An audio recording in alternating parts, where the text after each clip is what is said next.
इसमें एक इम्पोर्टेंट सवाल ये आता है कि जब इनका रब या इनका अल्लाह अपने आप को रब्बिल आलमीन डिक्लेयर करता है, यानी कि पूरे आलम का रब, तो वो कैसे जानवरों पे जुल्म करवा सकता है और कैसे फिर ये लिख सकता है कि काफिरों का कत्ल करो जहां भी उन्हें पाओ।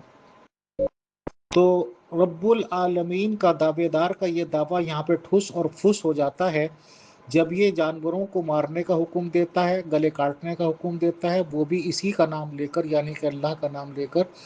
फिर ये काफिरों को मारने का हुक्म देता है और दुआ जो ये करता है कि जी उन पे जिन पे गज़ब हुआ उनका रास्ता ना दिखा, जिन पे तूने मेहरबानी की उनका रास्ता दिखा।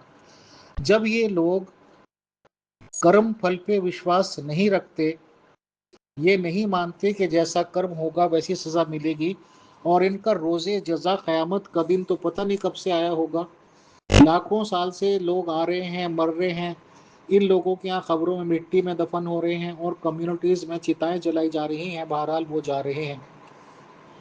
तो मुसलमान लोग कहते हैं कि कोई दिन ऐसा आएगा जो रोज़े क़यामत होगा, वहाँ पे अल्लाह एक मैदान होगा बहुत बड़ा, वहाँ पे कुर्सी लगाएंगे, फर्श कहेंगे, अर्श कहते हैं, क्या कहते हैं, और एक एक आदमी का हिसाब किताब हो जाएगा। लेकिन वो जब होगा तो जब होगा, फिलहाल क्या बात है? फिलहाल कैसे वो कह सकता है कि सीधे लोगों का रास्ता, ना कि उन लोगों का जिन पे गजब किया? तो गजब किन लोगों पे किया है और आखिर क्यों किया है? अब जो सनातनी लोग हैं वो तो जवाब दे देंगे इन बात का, क्योंकि इसमें से काफ़ी मतलब या काफ़ी इस तरह की डेफिनेशन एक बहुत ही पुराने मंत्र में निकलती है। जो ये पूरा पेज पढ़ा है कि ओम भूर भुवः स्वहा, ओम भूर्भुवः स्वहा तत्सवितुर्वरेण्यं भर्गो देवस्य धीमहि धियो यो नः प्रचोदयात्। बट ये है कि ये कुल आलम का रब है, लोगों को कूड़ेदान में पैदा कर देता है। बहुत से बच्चे वहीं जन्म होता है, उसी कूड़ेदान में अपना रोटी पानी पेट भरने के लिए ढूंढते हैं। उसी पे बच्चे जवान बड़े हो जाते हैं और बूढ़े होकर मर भी जाते हैं, बट उनकी तकदीर नहीं बदलती। बहुत से लोग नाबीना पैदा होते हैं, अंधे पैदा होते हैं, और इसी तरह से पूरी ज़िंदगी पूरी दुनिया का एक भी झलक देखने बगैर मर जाते हैं। बहुत से गूंगे पैदा होते हैं, बहुत से बहरे पैदा होते हैं। क्या गज़ब का उन लोगों पे के, और अगर अल्लाह ने उन पे गज़ब कर रखा है तो आखिर कर क्यों रखा है जब वो रब्बुल आलमीन है? तो ये मुख्तसर जवाब हो गए।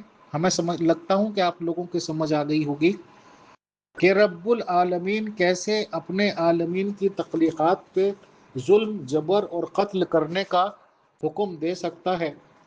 किस बुनियाद पे वो गज़ब नाक होता है दूसरे लोगों पर, और किस वजह से रहम खाता है। ऐसे क्या काम किए जाते हैं कि वो रहम खाए, और ऐसे क्या चीज़ें हैं जिनसे वो गज़बनाक हो। जब वो इस बात को नहीं मानते कि पाप और पुण्य का सुख दुख देना केवल अन्याय बात है। मुसलमान लोग इस बात पे भी यकीन नहीं करते कि पूर्व जन्म होता है और उसके फल या बुराई का फल यहाँ पे मिलता है।